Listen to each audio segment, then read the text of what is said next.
we need to turn on the Bluetooth button on the phone. HC05 device displays HC05 password 12345. Install the Arduino Bluetooth controller from Play Store and open that application.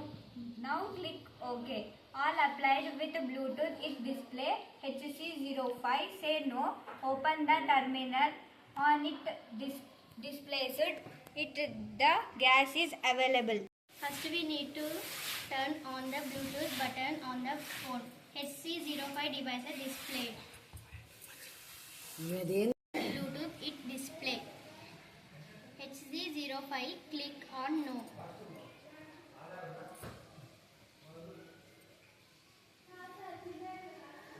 If the gas is available in it displayed,